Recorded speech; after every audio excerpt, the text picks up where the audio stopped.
زبان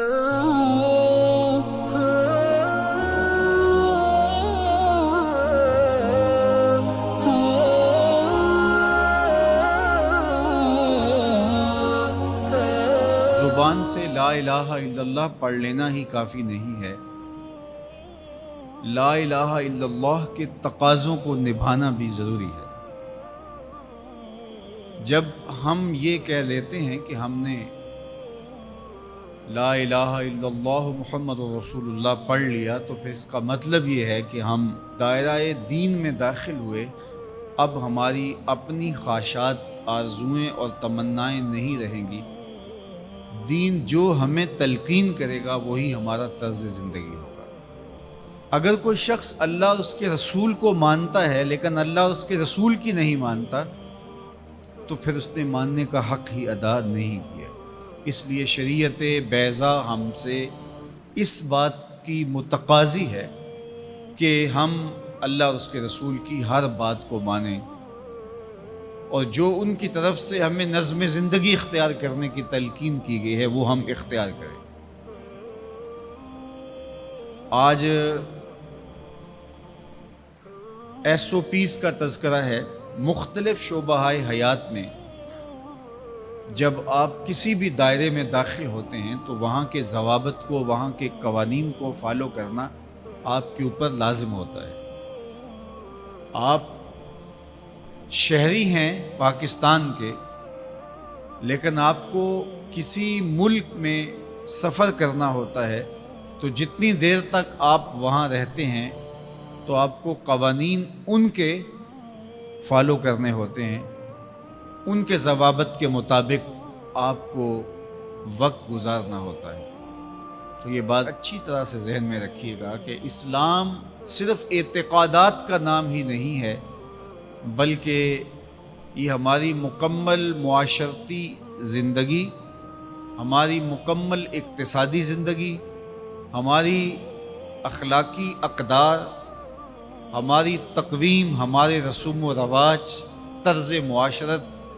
ایک ایک چیز میں اسلام کامل، اکمل اور مکمل رہنمائی دیتا ہے۔ تو جب ہم ایمان کی دولت سے مالا مال ہو گئے تو پھر اسلام کے دیے ہوئے ضابطے کو ہمیں حرف بحرف پورا کرنا پڑے گا۔ تو جو شخص اسلام کے دیے گئے اصول و ضوابط کے مطابق زندگی گزارتا ہے اور صالح اعمال اس کی زندگی کا شعار بن جاتا ہے، تو پھر اللہ اس کو صلہ کیا دیتا ہے؟ ایک تو آخرت کا اجر ہے جو اس کو عطا کیا جائے گا، وہ تو ہے ہی ہے، لیکن اس دنیا کی زندگی میں بھی اللہ جل شانہ اس کو جزا کی صورت میں صالح، پاکیزہ، ستھری، مطمئن زندگی عطا کرتا ہے۔ اللہ اس کے لیے رزق حلال کے اسباب پیدا کر دیتا ہے۔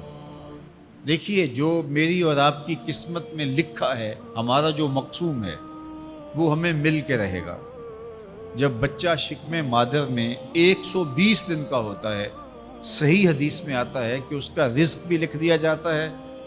اس کی عمر بھی لکھ دی جاتی ہے، اس کا شقی و سعید ہونا بھی لکھ دیا جاتا ہے۔ یہ لکھ دیا گیا ہے، قلم اٹھا لیا گیا، سیاہی خشک ہو گئی، میرا اور آپ کا لکھا ہوا مقدور ہے، مقسوم ہے، وہ ہمیں ہر صورت میں مل کے رہے گا۔ لیکن یہ ہمارا اختیار ہے کہ ہم اس لکھے ہوئے کو، اس مقسوم کو حاصل کیسے کرتے ہیں، بذریعہ حلال حاصل کرتے ہیں یا بذریعہ حرام حاصل کرتے ہیں، تو یہ انسان پہ چھوڑا گیا ہے۔ لیکن جو شخص اچھے اعمال کے ذریعے سے اپنے رب کی رضا جوئی میں لگا رہتا ہے، تو اللہ اس کے مقسوم کو اس تک حلال ذرائع سے پہنچاتا ہے، اس کو اس کی توفیق نصیب کر دیتا ہے کہ وہ حرام کی طرف نظر بھی اٹھا کر نہیں دیکھتا اور وہ حلال رزق اختیار کرتا ہے۔ تو جو اچھے اعمال کرنے لگتا ہے، اللہ اس کے لیے ایسے راہ کشادہ کر دیتا ہے کہ اس کو نیکی کی توفیق دیتا ہے اور گناہوں سے اس کو محفوظ رکھتا ہے، اس کے لیے اسباب مہیا کر دیتا ہے۔ اللہ کے محبوب علیہ السلام نے ارشاد فرمایا، اذا اراد اللہ بعبد خیرا اصلہ، جب اللہ کسی شخص کی بھلائی کا ارادہ کرتا ہے تو اس کو شہد کی طرح میٹھا اور مرغوب بنا دیتا ہے۔ صحابہ نے پوچھا یا رسول اللہ صلی اللہ علیہ وسلم وکیف الصلاح، اللہ اس کو کس طرح میٹھا کر دیتا ہے، کس طرح مرغوب بنا دیتا ہے؟ تو اللہ کے محبوب علیہ السلام نے ارشاد فرمایا کہ اللہ مرنے سے قبل اس کو اچھے اعمال کی توفیق نوازتا ہے، اور پھر فرمایا فَيَقْبِضُهُ عَلَيْهِ، اور وہ نیکیاں کرنے لگ جاتا ہے کہ اللہ اس کی روح قبض کرتا ہے۔ تو جو نیک اعمال کرتا ہے اللہ اس کے لیے پھر آسانیاں مزید پیدا کر دیتا ہے۔ تو یہ صلہ ہے